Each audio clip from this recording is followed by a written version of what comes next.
The Naismith Moment, a look at hardwood history, culture, and the Canadian game. This week on the Naismith Moment, the plight of the Birdman. Chris Birdman Andersen, a man who's been facing demons his entire life. He was born in Irvine, California, spent most of his youth in rural Texas, moving around from family to foster home, in and out of places. His dad left when he was very young. Basketball came to him towards the end of his high school career when his coaches saw his athleticism. Obviously, he had the height, and his mom was a high school basketball player. He was a natural at the game. Problem was he didn't really hit the books and couldn't make it to University of Houston, where he'd been offered a scholarship. So he ended up in junior college at a small place called Blinn College, a place I'd never heard before in my life, a junior college in the U.S., where guess what he did his first year there? He led the nation in shot blocking. After that year, he decided to declare for the NBA draft. Declare in quotation marks. He didn't fill out the paperwork, didn't know it was necessary. So guess what happened? He couldn't be in the draft, so he just kind of scattered to the winds. He played in places like New Mexico, Fargo, North Dakota, and the Chinese League, before finally, the D League of the NBA gave him a shot. And he made a bit of history. He was the first player ever in D League history to be brought up to the NBA.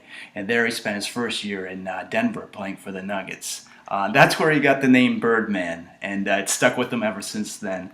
It was his wingspan, his height, his character, the tattoos, his acrobatics, the mohawk, everything, trucker hat. It just kind of was his alternate personality, kind of like a Dennis Rodman. He found his second home in the NBA, playing for what was then the New Orleans and Oklahoma City Hornets, as the franchise moved there from Seattle. And there, he faced some other demons. Firstly, in the notoriously in the NBA slam dunk contest, where he took like 18,000 shots before even getting a dunk down.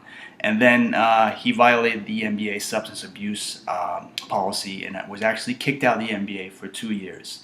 Yes, 2 years. And finally, you know what? He dropped the bottle. He decided to make a healthy stance at living and came back to the NBA after those 2 years off. And he ended up back in playing for the Denver Nuggets under Masai Ujiri, who's now the current GM of the Toronto Raptors. And there playing in Denver, his career flourished once again, finally kind of finding his home in the NBA and leading a team, as a very important role player. Also in the community, I have to mention this.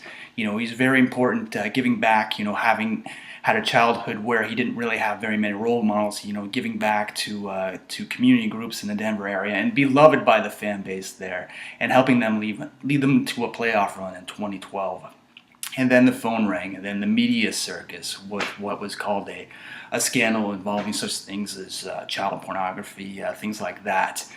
Turned out the investigation ensued. There's a great piece in Newsweek where it talks about the alleged catfish incident. Basically, a woman in rural Manitoba, Canada, is involved in this internet scam involving a lot of celebrities, where it's basically stolen identities, misinformation, smoke and mirrors, and Birdman got pulled into this. Problem was, when words like pedophile are thrown around, they don't easily go away. So Masai Ujiri, despite being a good friend of Birdman, had to let him go.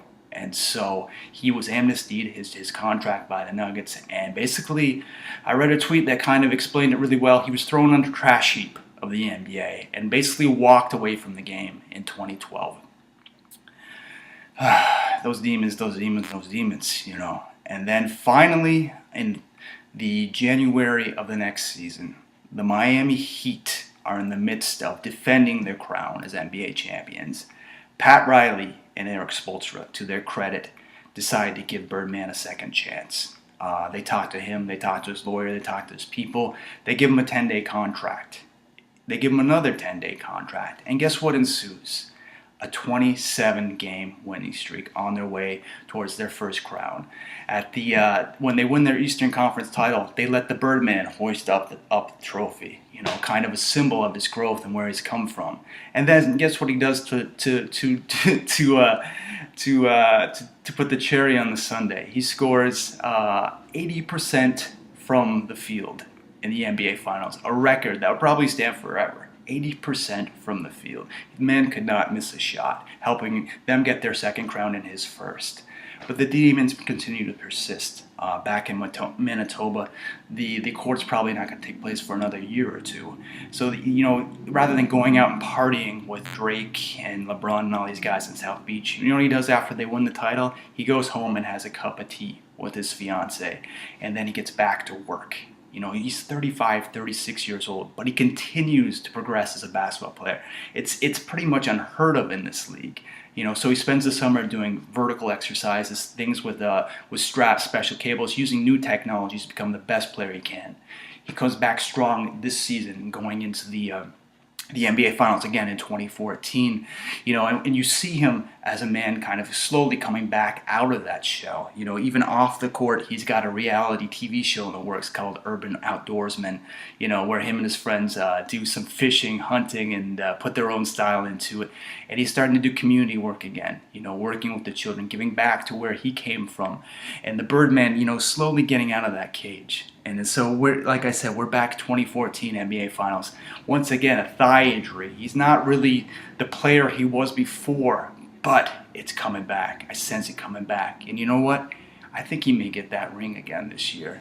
Even if not, he continues to face those demons. And you know what? Soon enough, the Birdman will be free.